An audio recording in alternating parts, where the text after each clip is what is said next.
Whether it's a lager or an ale, whether it's a stout, light, dark, or pale. If you can brew it, Chad can review it. It's time for Chad's Beer Reviews. He's not quite an amateur, not quite a connoisseur, but regardless of the brewer, he's got taste in beer for sure. You can tell just by his gut, this guy is a bona fide beer nut. So whether it's a porter or an IPA, whether it's from Europe or the USA, if you can brew it, Chad can review it. It's time for Chad's Beer Reviews. Welcome to another episode of Chad's Beer Reviews. Doing a macro brew tonight. This is 𝓑𝓻𝓮𝓀 Honeymoon Summer Ale, part of the Blue Moon line. It's a pretty generic, typical summer beer from what I can tell. Never had it before. This is my first time. It's 5.6% ABV. Says, capture the summer with Honeymoon Summer Ale, a 2-time gold medal winner. Doesn't say where. It's a classic summer ale made even better with real clover honey. Then we add our trademark twist, fresh orange peel, and a perfect blend of pale and white wheat malts. Perfect for a hot summer day. No, it's not a hot summer day right now, but just feel like kind of an easy beer tonight. Beer Advocate describes it as an American wheat, which is right here, second column, first one on the top. It's above an American Pale Ale. This is pretty heavy for a wheat beer, 5.6%. I'm assuming it's filtered. Yeah, it looks pretty clear. Don't see any sediment in there, but just in case. I have a feeling this is going to be... I can tell what this is going to be like before I even drink it.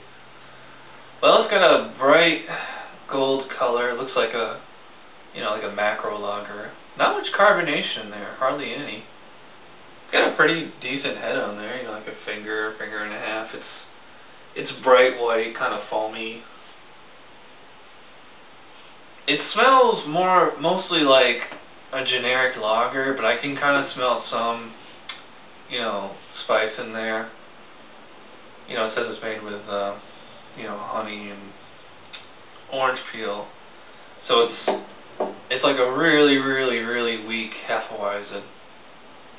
Yeah, I mean it's kind of yeasty almost, but a little bit of citrus in there, not too much. But let's see how it tastes.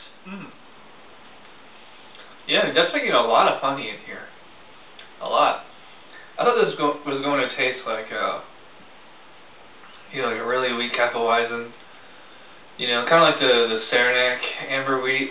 This is actually more of a lot more flavorful. It's not so clovey. In fact, I don't think there's any clove in this at all. You get the honey as you finish it. On the initial mouthfeel, it's a little grainy.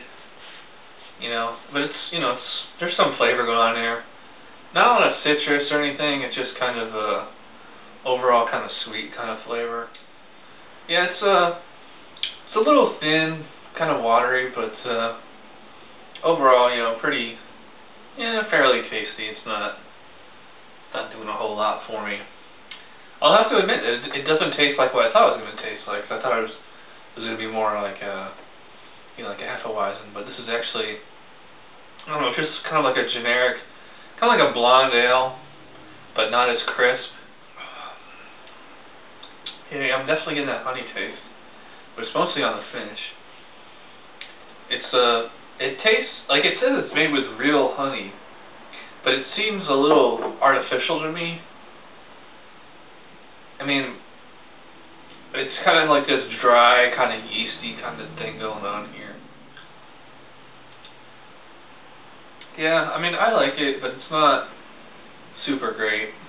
It's one of the better Blue Moon beers. Definitely better than the Spring Ale. That's the thing with these macro lagers that do these, wannabe craft beers, is that they have to make them with low quality ingredients so that they can make them in mass quantity. You can't use high quality ingredients. Well, I mean, you can. You'd be like Dogfish Head, where you're selling like a 4-pack for $8. So I mean, like the goal of these is to mimic the craft craftier beers using lower quality ingredients so they can sell them pretty cheaply. I mean, and that's exactly what this drink's like. You can tell it's a macro beer with some sweet flavors in there. And yeah, it's pretty refreshing, but it's like, you know, it's refreshing, but at what cost? Like, there's not a whole bunch of flavor. But to its credit, though, I have to admit that it's not a bad beer at all, though. It's really drinkable. The mouthfeel is not, you know, it's kind of mild on it. Like, it's low carbonation, so it's not going to be dancing on your tongue or anything. The ABV, though, 5.6, that's actually, for a summer beer, that's pretty high. You know, if you're outside on a hot day, you want something lower. This is gonna dehydrate you. Yeah, so it's pretty tasty. I would have preferred, obviously, more taste, but I guess it's as good as we're gonna get out of a macro quasi craft beer. So I'm gonna give a 6 out of 10 to Coors Honeymoon Summer Ale. Anyways, thanks for watching, and I'll see you guys next time. Bye.